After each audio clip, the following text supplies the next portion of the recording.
యోగాతో బరువు తగ్గటం సులభం కేవలం 21 రోజుల్లో.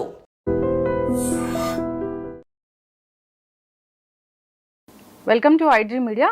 సో ఇది వింటర్ సీజన్. వింటర్లో ఏంటంటే ఎక్కువగా హార్ట్ అటాక్ వస్తుంది, నైట్లో హార్ట్ అటాక్ ఎక్కువగా వస్తుంది, ఇక వాష్రూమ్కి వెళ్తే తొందరగా హార్ట్ అటాక్ వచ్చే పరిస్థితి ఉంటుంది ఈ సీజన్లో అంటారు. దీనిలో వాస్తవం ఎంత, మరి ఎటువంటి జాగ్రత్తలు తీసుకోవాలి? సో పూర్తి వివరాలు తెలుసుకుందాం. ఈరోజు మనతో పాటు ఉన్నారు ప్రముఖ interventional cardiologist doctor Lakkireddy Kiran Kumar Reddy గారు from owners heart institute. Doctor గారు నమస్తే. నమస్తే అండి. డాక్టర్ గారు, జనరల్గానే ఎన్నో కేసులు చూసుంటారు, ఎన్నో ఏళ్ళ ఎక్స్పీరియన్స్ మీది. అయితే చలికాలంలోనే హార్ట్ అటాక్స్ ఎక్కువగా వస్తాయి అంటారు, దీనిలో వాస్తవం ఎంత? అంటే హార్ట్ అటాక్స్ చలికాలంలో కొంచెం పెరిగే స్కోప్ అయితే ఉంటుందన్నమాట. సో యూజువల్గా మన classical heart attack related pain అని చెప్తాం, యాంజైనా అంటాం. సో యాంజైనా క్యారెక్టరిస్టిక్స్ ఉంటాయి కొన్ని. అంటే ఇప్పుడు పెయిన్ వస్తుంది, పెయిన్ ఎలా ఉంటుందంటే స్క్వీజింగ్ టైప్, అంటే మనల్ని చెస్ట్ రెండు చేతులతో గట్టిగా నొక్కేసినట్టు, లేదంటే ఒక 50 to 100 kgs బరువు పెట్టినట్లు ఉంటుంది అనమాట. That is typical of heart attack pain అనమాట. సో ఇవి ఒక్కొక్కసారి ఏమవుతుందంటే యూజువల్గా ఇంటెన్సిటీ అనేది కూడా ఇంపార్టెంట్. చాలా మంది కూర్చున్నట్లు ఉంటుంది అంటారు, అది non specific, but still you have to consider అట్లాంటి టైప్స్ కూడా. కూర్చున్నట్లుంటే కాదు, కూర్చున్నట్లు ఉంటే కూడా ఉండే అవకాశం ఉంటుంది. I will tell you after this.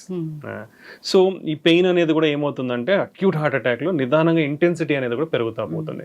And దీని స్పెసిఫిక్ క్యారెక్టరిస్టిక్ ఏదంటే మీల్స్ చేసిన తర్వాత, అంటే ఏదైనా ఫుడ్ తీసుకున్న తర్వాత ఎక్కువయ్యే అవకాశం ఉండొచ్చు. దెన్ వర్క్, మనం స్టెప్స్ ఎక్కిన, ఎక్సర్సైజ్ కొంచెం చేసినా కానీ పెయిన్ ఎక్కువయ్యే ఛాన్స్ ఉంటుంది. నెక్స్ట్ కోల్డ్ వెదర్లో కూడా ఈ పెయిన్ అనేది ఎక్కువ ఉండే అవకాశం ఉంటుంది. ఇది క్లాసికల్ హార్ట్ అటాక్ పెయిన్ అంటాం.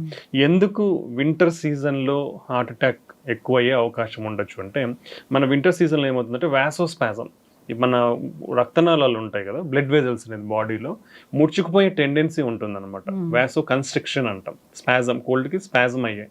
ఈ స్పాజం అయినప్పుడు మన బ్లడ్ వెజల్స్ అంతా కూడా చలికి, so to increase this thing మన body temperature, so what it will cause some pressure increase. Pressure increase అయినప్పుడు లైక్ బీపీ కూడా పెరిగే ఛాన్స్ ఉంటుంది ఈ వాసో కన్స్ట్రిక్షన్ వల్ల. సో దానివల్ల heart has to pump. Normal pressure కంటే ప్రెషర్ ఎక్కువైనప్పుడు హార్ట్ పంప్ చేయాలంటే స్ట్రెయిన్కి గురి అవుతుంది. సో ఈ ఇంబ్యాలెన్స్ ఒకవేళ బ్లాక్స్ ఉన్నట్లయితే, సో ఈ సప్లై డిమాండ్ మిస్ మ్యాచ్ అంటాం, ఈ సప్లై డిమాండ్ మిస్ మ్యాచ్ వల్ల హార్ట్ అటాక్ వచ్చే అవకాశం ఉండొచ్చు. రెండోది, మన గుండె యొక్క రక్తనాళాలు కూడా ముడుచుకునే అవకాశం ఉండొచ్చు. సో అవి ముడుచుకోవడం వల్ల కూడా హార్ట్ అటాక్ వచ్చే అవకాశం ఎక్కువ ఉండొచ్చు. నెక్స్ట్ థింగ్ ఏంటంటే, ఈ చలికాలంలో మనకి ఇన్ఫ్లమేషన్ అనేది కూడా కొంచెం ఎక్కువ ఉండే అవకాశం ఉండొచ్చు. ఇది థర్డ్ పాయింట్. నెక్స్ట్, చలికాలంలో ఏం చేస్తాం అందరము, యాక్టివిటీ అనేది ఉండదు. సో యాక్టివిటీ తగ్గిపోతుంది. యాక్టివిటీ తగ్గిపోయినప్పుడు మోర్ కొలెస్ట్రాల్ అక్యుములేషన్ కానీ ఇవంతా జరిగే ఉండొచ్చు. నెక్స్ట్, ఫుడ్, మనం బాగా చలి ఉంటుంది కాబట్టి we'll should eat more food తీసుకుంటాం. సో ఈ మోర్ ఫుడ్ తీసుకునేటప్పుడు కూడా మన బాడీలో కొలెస్ట్రాల్ అక్యుములేషన్ ఎక్కువ ఛాన్స్ ఉంది. ఈ చెడు కణాలు అనేది ఎక్కువ అవడం వల్ల కూడా హార్ట్ అటాక్ అనేది ఎక్కువ ప్రెసిపిటేట్ అయ్యే ఛాన్సెస్ ఉంటాయి. నెక్స్ట్ వచ్చేసి వాటర్ కూడా సరిగ్గా తీసుకోం. సో ఈ డీహైడ్రేషన్ వల్ల కూడా బ్లడ్ విస్కోసిటీ అనేది పెరిగి మన ఆ థిక్ అండ్ బ్లడ్ అనేది ఫ్లో అవడం వల్ల ప్రెషర్ పెరగడము, అండ్ ఆ థిక్ ఫ్లూయెన్సీ లేకపోవడం వల్ల కూడా బ్లడ్ క్లాట్ అయ్యే టెండెన్సీ ఎక్కువ ఉంటుంది.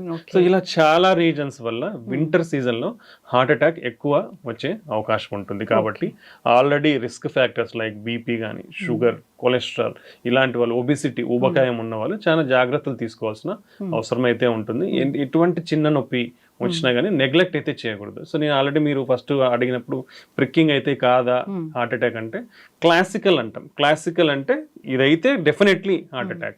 బట్ ఎనీ టైప్, నాకు ఏదో మైల్డ్ పెయిన్ ఉంది, లేదా కూర్చున్నట్లు ఉంది, ఓన్లీ చెయ్యి నొప్పి మాత్రమే ఉంది, లేదా గొంతు నొప్పి వస్తూ ఉంది, లేదా ఒక్కొక్కసారి మనకి పొత్తి కడుపు అంటాం, ఇక్కడ మాత్రమే నొప్పి రావచ్చు, కొందరిలో ఓన్లీ చెమటలు మాత్రమే పట్టచ్చు. సో ఇలా ఏ సిమ్టమ్ ఉన్నా దాన్ని నెగ్లెక్ట్ చేయకూడదు. ఎందుకంటే మెయిన్ చెస్ట్ పెయిన్ అంటేనే ఫస్ట్ ఎవరికైనా గుర్తొచ్చేది హార్ట్ అటాక్. అదే గుర్తుకు రావాలి కూడా. ఎందుకంటే దాన్ని నెగ్లెక్ట్ చేసి ప్రాబబుల్ మజిల్ పెయిన్ కానీ, లేదంటే ప్రాబబుల్ గ్యాస్ట్రిక్ పెయిన్ అని డిలే చేయడం వల్ల మిస్ అవుతాం. Will miss heart attacks.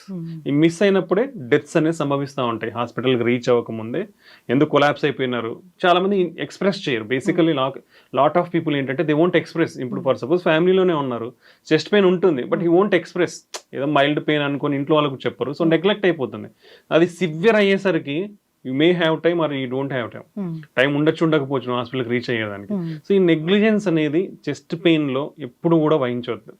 అది గ్యాస్ట్రిక్ అయినా అవనివ్వండి, లేదా మజిల్ పెయిన్ అవనివ్వండి, మీకు సివియర్ పెయిన్ ఉంది, దానివల్ల డిస్కంఫర్ట్ ఉంది, you are not able to sit quietly, or మీరు ఎయిర్ హంగర్ ఎక్కువ ఉంది, ఏదో శ్వాస ఆడట్లేదనే ఫీలింగ్ ఉండొచ్చు కొందరిలో, లేదా నాజియా వామిటింగ్ అంటాం, అది కూడా ఉండే ఛాన్స్ ఉండొచ్చు. ఇలాంటి సిమ్టమ్స్ ఉన్నప్పుడు ఇమీడియట్ గా ఇప్పుడు మెడికల్ డయాగ్నోస్టిక్ ఫెసిలిటీస్ అనేది every area nook and corner ప్రతి చోట వచ్చేసినాయి. So hardly 100 meters or 200 meters లో ఒక డయాగ్నోస్టిక్ ఫెసిలిటీ ఉంటుంది, లేదంటే ఒక క్లినిక్ ఉంటుంది, లేదా నర్సింగ్ హోమ్ ఉంటుంది. ఎక్కడికో ఒక చోటుకి వెళ్ళి వాళ్ళ ఈ సిమ్టమ్స్ చెప్పి నాకు ఒక ఈసీజీ కావాలని అడిగితే ఎవరైనా తీస్తారు. ఆ ఈసీజీ క్లారిటీగా డయాగ్నోస్ అయిపోతుంది. So acute heart attack diagnose చేయడానికి ఒకే ఒక investigation is enough. First investigation is ECG. ECG is very very affordable to everybody, ఎవరికైనా అఫోర్డబుల్ ప్రైస్ లోనే ఉంటుంది. సో ఆ ఈసీజీ తీయించుకోవడం వల్ల హార్ట్ అటాక్ ఉందా లేదా అని తెలుస్తుంది. ఉందనుకోండి, మీకు ఇమీడియట్ గా లోడింగ్ డోసెస్ అనేది ఇస్తారు, 3 drugs. అది తీసుకుంటే కొంచెం సేఫ్టీ అయ్యే ఛాన్స్ ఉంటుంది. దెన్ ఇమీడియట్ గా ఎక్కడికైతే ఆ ఫెసిలిటీస్, క్యాత్ ల్యాబ్ ఫెసిలిటీస్ ఉన్నాయో, అలాంటి కార్డియాలజీ స్పెషలిస్ట్ ఉన్నాయో షిఫ్ట్ చేస్తారు డాక్టర్లు. దానివల్ల మీ ప్రాణం కాపాడుతుంది. లేదు ఒకవేళ ఈసీజీ నార్మల్ ఉంది, fine, then second line of testing ఉంటుంది. పర్టికులర్లీ ఇవంతా కూడా ఎవరు గుర్తుకు పెట్టుకోవాలంటే మోర్ దెన్ 30 years. ప్రీవియస్ గా హార్ట్ అటాక్స్ అంటే 60 years దాటితేనే అనేది నోషన్ హ్యాస్ బీన్ డన్. అది స్లోగా 50 years వచ్చింది. Now it is came up to 30 years. More than 30 years particularly symptom any risk factors అంటాం, లైక్ బీపీ, షుగర్, కొలెస్ట్రాల్, ఇంట్లో వాళ్ళకి ఎవరికైనా గుండె జబ్బులు ఉన్న, క్రానిక్ స్మోకర్, క్రానిక్ ఆల్కహాలిక్స్, ఊబకాయం ఎక్కువ ఉన్న వాళ్ళు, ఎక్కువ స్ట్రెస్ తీసుకునే వాళ్ళు, వీళ్ళందరూ కూడా జాగ్రత్తగా ఉండాలి ఈ సిమ్టమ్స్ వచ్చినప్పుడు. సో వాళ్ళైతే డెఫినెట్లీ నెగ్లిజెన్స్ అయితే పాటించవద్దు. నెగ్లిజెన్స్ లేకుండా ఈసీజీ తీయించుకుంటే వాళ్ళకి తెలిసిపోతుంది ప్రాబ్లం ఉందా లేదా అనేసి. ఒకవేళ ప్రాబ్లం లేదనిపిస్తే ఫైన్, డాక్టర్ అనేది సెకండ్ లైన్ ఆఫ్ టెస్ట్ ఏంటంటే బ్లడ్ టెస్ట్ ఒకటి ఉంటుంది, ట్రోపోనిన్ టెస్ట్ అంటాం. ఈ 2 టెస్ట్ల వల్ల మీకు అక్యూట్ గా డేంజర్ ఉందా లేదా అనేది క్లారిటీగా తెలిసిపోతుంది. ఈ 2 నెగిటివ్ ఉన్నాయంటే మీరు కూడా ఊపిరి పీల్చుకొని సేఫ్ జోన్ లోకి వచ్చే అవకాశం ఉంటుంది. Probable next they will think this muscle pain or bone pain or gastric pain అనేది ఫర్దర్ ఎవాల్యుయేషన్. అవి అంత డేంజరస్ కాదు కాబట్టి యువర్ లైఫ్ ఇస్ సేవ్డ్. అదే మీరు ముందుగానే ఇది గ్యాస్ట్రిక్ పెయిన్ అనుకోని, లేదా మజిల్ పెయిన్ అనుకోని ఇలా నెగ్లెక్ట్ చేస్తే మాత్రం ప్రాణం పోయే అవకాశం ఉంటుంది. ఈ బ్లడ్ టెస్ట్ మీరు ఏదైతే చెప్పారో జనరల్ గా హాస్పిటల్కి వెళ్ళాకే చేయించుకోవాలా, లేదంటే ఎప్పుడైనా మాకు నార్మల్ గా ఒకసారి గుండె ఎలా ఉందో చెక్ చేసుకోవాలనుకున్నప్పుడు చేయించుకోవచ్చా? యూజువల్గా ట్రోపోనిన్ టెస్ట్ అనేది అక్యూట్ హార్ట్ అటాక్ లోనే సజెస్ట్ చేస్తాం. సో నార్మల్ గా అయితే అవసరం లేదు యూజువల్ గా టెస్ట్ అనేది. సో బట్ నార్మల్ కూడా చేయించుకునే వాళ్ళు చేయించుకోవచ్చు.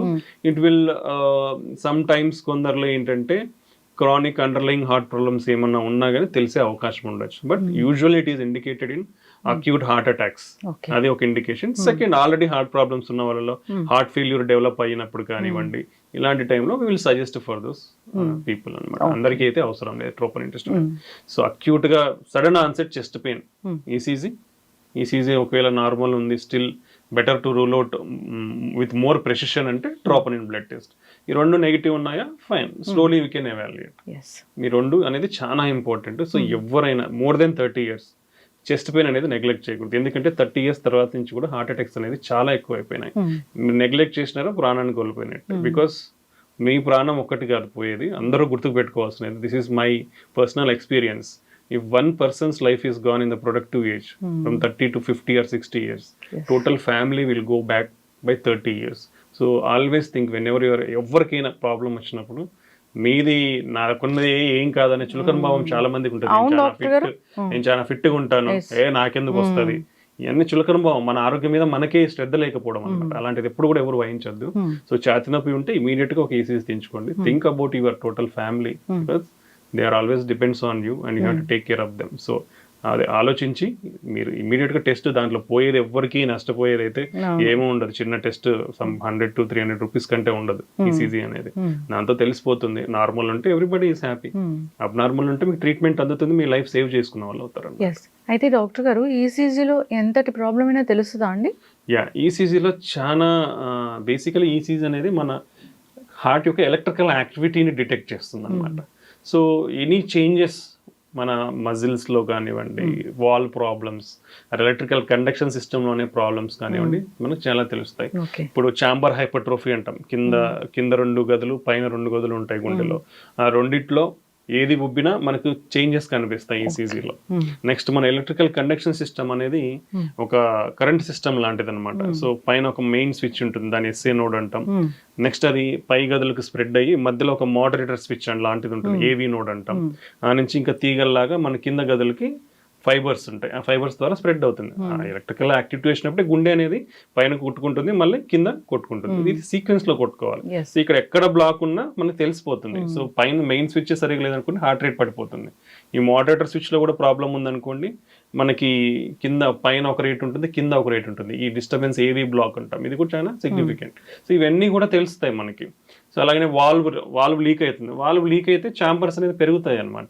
సో ఈ changes and even some congenital heart problems, చిన్నపిల్లలు వచ్చే జబ్బులు కూడా కొన్ని ఈసీజీలో కనుక్కోండి. టెకికార్డియా అంటాం, హార్ట్ రేట్ పెరిగినప్పుడు ఎందువల్ల వస్తుందనేది చాలా రకాలు ఉంటాయి. దాదాపు ఒక 20 రకాల హార్ట్ రేట్ అబ్నార్మాలిటీస్ ఉంటాయి, హై రేట్ అబ్నార్మాలిటీస్, అవన్నీ కూడా తెలుసుకోవచ్చు. So ECG will give lot of information. Electrolyte problems, electrolyte disturbances అంటాం, అంటే మన లవణాలు అంటాం కదా, సోడియం పొటాషియం, ఆ డిస్టర్బెన్సెస్ ఉన్నా మనకి ఈసీజీ తెలుస్తాయి.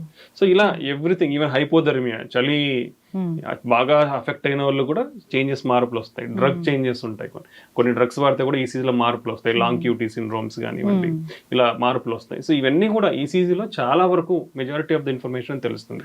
And only one strong investigation and very cheap investigation for diagnosing heart attacks is ECG. Yes, అయితే డాక్టర్ గారు ఇప్పుడు చెప్పిన ఈ చలికాలంలో ఇలా ఈ ప్రాబ్లం వస్తుంది అనేది మెన్ అండ్ ఉమెన్ లో కూడా చూస్తామా? డెఫినెట్లీ అండి. యూజువల్గా మెన్ అండ్ ఉమెన్ కి మేజర్ డిఫరెన్సెస్ అయితే ఉండవు. స్టిల్ చెప్పాలంటే women are most neglected in clinical స్టడీస్లో కానివ్వండి, యాక్చువల్గా సొసైటీలో కానివ్వండి. ఎందుకంటే వాళ్ళ హెల్త్ అనేది వాళ్ళు బేసికల్లీ చెప్పరు. దెన్ వాళ్ళు చెప్పినా చాలా మంది అంత సీరియస్నెస్ కానీ ఇంపార్టెన్స్ కానీ ఉండదు. ఏదో వర్క్ రిలేటెడ్ ఇంకోటి అనుకుంటారు. బట్ మెన్తో పాటు ఉమెన్ కూడా are equally affected. So but యూజువల్గా ఏమవుతుందంటే వీళ్ళల్లో కొంచెం సిమ్టమ్స్ అనేది లెస్సర్ ఇంటెన్సిటీతో ఉంటుంది అనమాట. ఇప్పుడు ఛాతీ నొప్పి అనేది కొంచెం తక్కువ తెలిసే అవకాశం ఉంటుంది, particularly females more than 40 years దాటిన వాళ్ళు, లేదా ఎల్డర్లీ పీపుల్లో కూడా చెస్ట్ పెయిన్ టిపికల్గా ఉండదు.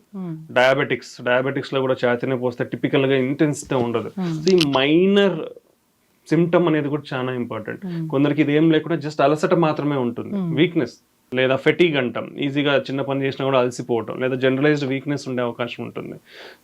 ఇలా ఫీమేల్స్ అనేది కొంచెం నెగ్లెక్ట్ అయ్యే అవకాశం ఉంటుంది. కాబట్టి ఫీమేల్స్లో చిన్న సిమ్టమ్స్ ఉన్నా కానీ వాళ్ళు దాన్ని నెగ్లెక్ట్ చేయకూడదు. నెగ్లెక్ట్ చేయకుండా దాన్ని ఎవాల్యుయేట్ చేసుకోవాల్సిన అవసరం ఉంటుంది. ఎస్, అయితే ఒక 30 years వచ్చాయి డాక్టర్ గారు ఎవరికైనా కానీ, గుండె పదిలంగా ఉందా లేదా తెలుసుకోవడానికి ఎన్ని నెలలకు ఒకసారి చెక్ చేయించుకోవాలి, ఎన్ని నెలలకు ఒకసారి చేయించుకోవాలి? సో యూజువల్గా ఫ్యామిలీ హిస్టరీలో ఎవరికైనా హార్ట్ అటాక్ ఉన్నా, కొలెస్ట్రాల్ అబ్నార్మాలిటీస్ ఉన్నా, at the age of 21 years first lipid profile test అనేది గైడ్ లైన్స్ ప్రకారం రికమెండెడ్. 21 years 1 year 21st yearలో లిపిడ్ ప్రొఫైల్ అనేది కంపల్సరీ చేయించుకోవాలి. ఫ్యామిలీలో ఎవరైనా హార్ట్ అటాక్స్తో అఫెక్ట్ అయినా కానీ, కొలెస్ట్రాల్ అబ్నార్మాలిటీస్ ఉన్నా కానీ, వాళ్ళకి నార్మల్ ఉంటే 21 years అప్పుడు 5 years తర్వాత చేయించుకోవచ్చు. అప్పుడు నార్మల్ అంటే మళ్ళీ 5 years.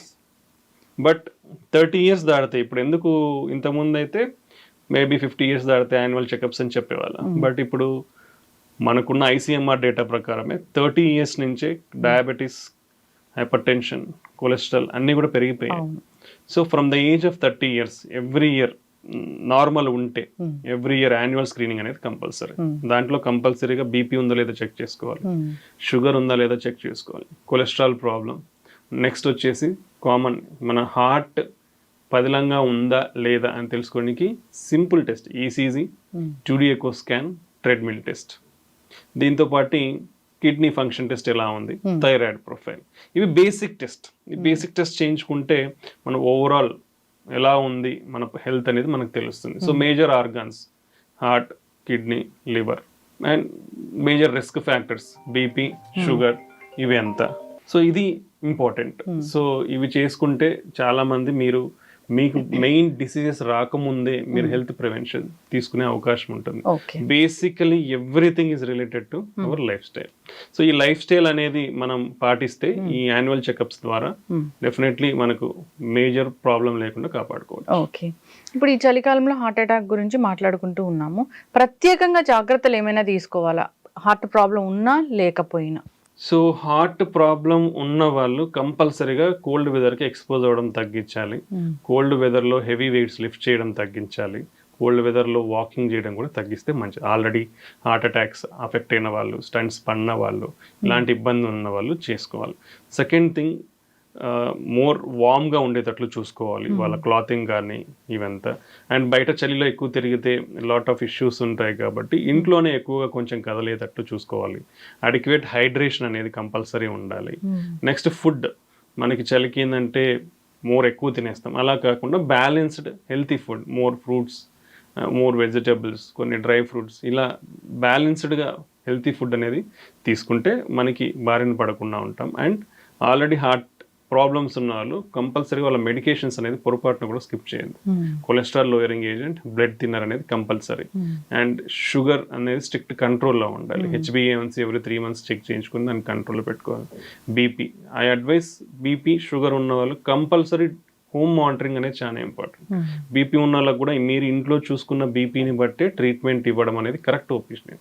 మీరు ఎప్పుడైనా బీపీ ఉన్న వాళ్ళు హాస్పిటల్కి వెళ్తే బీపీ అనేది యూజువల్గా పెరుగుతుంది. పెరిగి దాన్ని బట్టి మెడికేషన్స్ ఇవ్వడం కంటే home BP monitoring is most reliable.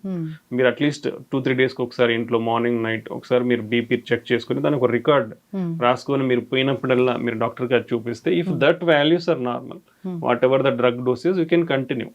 అది పెరిగితేనే డ్రగ్స్ డోస్ మార్చాల్సిన అవసరం కానీ అడిషన్ చేయాల్సిన అవసరం కానీ ఉంటుంది. సో కంపల్సరీ బీపీ షుగర్ ఉన్న వాళ్ళు హోమ్ మానిటరింగ్ అనేది నవ్ అండ్ దెన్ అయితే కంపల్సరీ చేసుకోవాలి. సో ఈ చలికాలంలో ఈ టిప్స్ అన్ని ఫాలో అయితే మనం రిస్క్ తగ్గించుకున్న వాళ్ళం అవుతాం. ఎస్, ఖచ్చితంగా డాక్టర్ గారు అయితే చూస్తున్నాం ఏంటంటే నైట్ ఎక్కువగా హార్ట్ అటాక్ వస్తుంది, ఇది ఎందుకు? యూజువల్గా నైట్ ఎక్కువ వస్తాయి కానీ ఎర్లీ మార్నింగ్స్లో ఎక్కువ వచ్చే అవకాశం ఉండొచ్చు. ఓకే, సో టైం స్పెసిఫిసిటీ అనేది మనం చెప్పలేము basically. So any time can come. Thing ఏంటంటే హౌ మచ్, ఇప్పుడు మన ఫుడ్ ఇంటేక్ అనేది ఏంటి అనేది చాలా important. How much healthy food we are taking.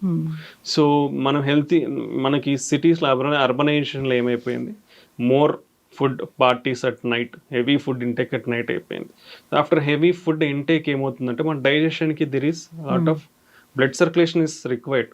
So మనకి అది అక్కడ ఎక్కువ అయిపోయి మనకి నిజంగానే బ్లాక్స్ గిన ఏమన్నా ఉంటే then supply demand mismatch అనేది ఏర్పడుతుంది. ఆ సప్లై డిమాండ్ మిస్ మ్యాచ్లో మనకి ఈ ప్రాబ్లం అనేది వచ్చి హార్ట్ అటాక్ వచ్చే అవకాశం ఉండొచ్చు అనమాట. సో ఇలా కాకుండా కొందరికి సైలెంట్ హార్ట్ అటాక్స్ అంటాం. అంటే హార్ట్ అటాక్ వచ్చినట్లు కూడా తెలియదు వాళ్ళకి, పెయిన్ కూడా తెలియదు, అలా వచ్చి వెళ్ళిపోతాయి. సో ఈ సైలెంట్ హార్ట్ అటాక్స్లో కొందరికి ఇమీడియట్గా స్పాంటేనియస్ రీకెనలైజేషన్ అంటాం. అంటే బ్లడ్ క్లాట్ ఫామ్ అయ్యి హార్ట్ అటాక్ వస్తుంది, అది వచ్చిన తర్వాత స్పాంటేనియస్గా కూడా ఓపెన్ అయిపోతుంది అనమాట. అవి only can be detected on later stage, ఎప్పుడైనా చెకప్ పోయినప్పుడు ఈసీజీలో మార్పుల ద్వారా కనుక్కుంటాం. సో ఇలా అవి స్టేబుల్గా ఉండొచ్చు కొందరిలో. కొందరికి ఆ సైలెంట్ హార్ట్ అటాక్స్ అనేది సివియర్ అయిపోయి సడన్ డెత్ కూడా అయ్యే ఛాన్స్ ఉంటుంది. చూస్తున్నారు డాక్టర్ గారు అలాంటివి? డెఫినెట్లీ ఉంటాయండి. ఎందుకంటే until unless we prove angiogram we can't tell.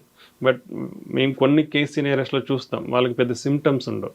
చాలామంది కూడా బికాస్ ఆఫ్ నాన్ ఎక్స్ప్రెషన్, చాలామంది ఎక్స్ప్రెస్ చెయ్యరు. మన ఇండియన్ సినారియోలో మన వాళ్ళకున్న డిస్కంఫర్ట్ని, హై డిస్కంఫర్ట్ ఉంటే లో లెవెల్లోనే మనకి ఎక్స్ప్రెస్ చేస్తారు. But if you see angiogram all 3 vessels will be block. So ఇలాంటి సినారియోస్ చాలా చూసాం మేము. అందుకే ఈవెన్ స్మాలెస్ట్ సిమ్టమ్ ఉన్నా వీ హ్యావ్ టు ఎవాల్యుయేట్. అది చేసినప్పుడే ప్రాపర్ కేర్ తీసుకున్న వాళ్ళం అవుతాం. So you can see the statistics. Our average life span is 65 years or 67 years. But if you take other countries like Singapore, it is around 83 years. Why? Something is called preventive health checkups. ఆ preventive health checkups వల్ల మన risk ఫ్యాక్టర్స్ని ముందే identify చేసుకొని మనం దాన్ని నివారించి లేదా కంట్రోల్లో పెట్టుకునే అవకాశం ఉంటుంది. So that's the way we can improve our health. అంటే మన ఇండియన్స్ 65 అంతేనా? 67 what is according to the data. అయితే ఈ జాగ్రత్తలు అయితే ఖచ్చితంగా తీసుకోవాలి. నైట్ ఇంకా ఈ లేట్ ఫుడ్ ఇలాంటి కాకుండా ఇంకేముంటాయి doctor? Better is finish your food by 8 o'clock and take a gap of at least 2 to 3 hours between food and your sleep. That is most important. And if you are able to walk, you can do light walking at night. So that మనకి digestion అనేది కూడా కొంచెం అవ్వడం వల్ల discomfort అనేది ఉండదు. So ఇవి follow అవ్వాలి. And take a light food at night, like roti or some fruits. Heavy food అనేది you should avoid at night. Heavy food you can eat in the morning or you can eat in the afternoon. But night finish better by 7 to 8 and take light food at the night. Okay. So ఇది తీసుకోవడం వల్ల మనకు risk అనేది కొంచెం తగ్గే అవకాశం ఉంది. Okay. కొందరు వాటర్ తక్కువ తాగుతారు, దానివల్ల కూడా ఇలాంటి ఇష్యూస్ వస్తాయి డాక్టర్ గారు? Enough at least 1.5 to 2 liters of water అనేది మనకు అన్ని నార్మల్గా ఉంటే కంపల్సరీ తీసుకోవాల్సిన quantity, because we need that hydration for our body, for the cells to be like free flow state. So మనకి ఎప్పుడైతే తక్కువ అయిపోతుందో విస్కాసిటీ అనేది పెరుగుతుంది. విస్కాసిటీ పెరిగినప్పుడు డిహైడ్రేషన్ ఉన్నప్పుడు విస్కాసిటీ పెరిగినప్పుడు ఫ్లో అనేది స్లో అవుతుంది. స్లో అయినప్పుడు మోర్ బ్లడ్ క్లాట్స్ ఫామ్ అయ్యే అవకాశం ఉండొచ్చు అనమాట. సో అడిక్వేట్ హైడ్రేషన్ అనేది చాలా ఇంపార్టెంట్. అయితే డాక్టర్ గారు, ఇప్పుడు హార్ట్కి ఏదో ఒకలాంటి ట్రీట్మెంట్ జరిగింది, సో వాళ్ళని చాలా జాగ్రత్తగా మానిటర్ చేయాలి. సో వాష్రూమ్కి వెళ్ళినప్పుడు ఎక్కువగా చనిపోతూ ఉంటారు ఈ ప్రాబ్లం ఉన్న వాళ్ళు అంటారు, అది ఎందుకు? సో ఆల్రెడీ హార్ట్ అటాక్స్తో అఫెక్ట్ అయిన వాళ్ళు కానీ లేదా స్టంట్స్తో అఫెక్ట్ అయిన వాళ్ళు కానీ, సో ఇవన్నిటికీ ఏంటంటే స్లీప్లో నుంచి మనం సడన్గా లేచి వెళ్ళినప్పుడు like body will get in more some more energies required for the heart to pump. So ఆ sudden conversion from mobile state నుంచి వెళ్ళినప్పుడు మనకు సప్లై డిమాండ్ మిస్ మ్యాచ్ అవ్వడం కానీ, ఓకే, సో అలా అవ్వడం వల్ల ప్రాబబ్లీ జరిగే అవకాశాలు ఉంటాయి అన్నమాట. బ్లడ్ సర్క్యులేషన్ క్లాట్స్ అవ్వడం కానివ్వండి, ఇన్ఫ్లమేషన్ పెరిగి సడన్ గా ఈ ప్లాక్ ఏదైతే ఉంటుందో రప్చర్ అవ్వడం కానీ ఇలా ఉండే అవకాశం ఉండొచ్చు. దాన్ని ఒక్కొక్కసారి జరిగే అవకాశం ఉండొచ్చు. ఇవన్నిటికంటే కూడా నీ ప్రయర్ అండర్లైన్ రిస్క్ ఫ్యాక్టర్స్ ఎంత కంట్రోల్లో ఉన్నాయనేది చాలా ఇంపార్టెంట్. సో ఇప్పుడు షుగర్ ఉంటుంది, అన్కంట్రోల్డ్ ఉందనుకోండి, వాళ్ళకి ఇలా జరిగే అవకాశం ఎక్కువ ఉండొచ్చు. బీపీ అన్కంట్రోల్డ్ ఉండేది అనుకోండి, ఇలా జరిగే అవకాశం ఎక్కువ ఉండొచ్చు. సో ఇవన్నీ కూడా చాలా ఇంపార్టెంట్. ఓన్లీ లైక్ మన జనరల్ థింగ్సే కాకుండా రిస్క్ ఫ్యాక్టర్స్ అన్నీ కూడా కంట్రోల్లో ఉండాలి. మరి ఇన్ని కేసెస్ చూసారు, ఇన్ని పేషెంట్స్ని చూసారు కదా డాక్టర్ గారు, బీపీ 120/80 ఒకప్పుడు నార్మల్, ఇప్పుడు లెక్కలు మారాయని చెప్తున్నారు. సో 140/90 ఉన్నా ఓకేనా? లెక్కలు ఎప్పుడు మారు. BP 120/80 is normal, 130/85 is border line. Okay, 140/90 is hypertension. So always you should try to keep your BP less than 130/85. ఎప్పటికి కూడా 130/85. స్టిల్ ఇంత advanced treatments, easy availability of medicines, easy diagnosis by home BP monitoring ఇన్ని వచ్చినా కూడా majority of the patients on BP medications are uncontrolled, not adequate doses. So ఇవన్నీ చాలా risk ఉంది.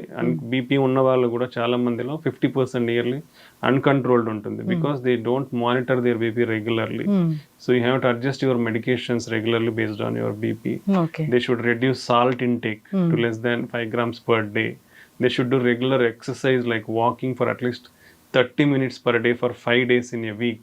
ఇవన్నీ చేయాలి. ఎక్సర్సైజ్ వల్ల మల్టిపుల్ బెనిఫిట్స్. ఇది అందరూ ఇప్పుడున్న బిజీ లైఫ్ లో nobody is sparing time for exercise, which is very very very bad. Everybody will comes under this category. So అందరూ కూడా first priority along with your home cooked food exercise కి time కేటాయించాలి. 30 minutes to 45 minutes per day. మీరు walking చేయండి, sports ఆడండి, swimming చేయండి, or involve in some other activity, but you should do it. నేను రెగ్యులర్గా నడుస్తూనే ఉంటాను, నాకేం అవసరం, but spare separate time for that. So that is most important. So exercise వల్ల బీపీ అనేది కంట్రోల్ అయ్యే ఛాన్స్, షుగర్ కంట్రోల్ అవుతుంది, ఇన్సులిన్ సెన్సిటివిటీ పెరుగుతుంది, ఇన్సులిన్ రెసిస్టెన్స్ అనేది తగ్గుతుంది, కొలెస్ట్రాల్ ప్రొఫైల్ అనేది మారుతుంది, ఎల్డిఎల్ కొలెస్ట్రాల్ తగ్గుతుంది, హెచ్డిఎల్ పెరిగి, ఇవన్నీ ఇంప్రూవ్మెంట్స్ ఉంటాయి ఎక్సర్సైజ్తో అపార్ట్ ఫ్రమ్ ఫుడ్. సో మనకి రెండే important, good food, good healthy food, good exercise, good sleep. ఈ మూడు important. Sound sleep is also very important. And adult at least 7 to 8 hours good sleep ఉండాలి.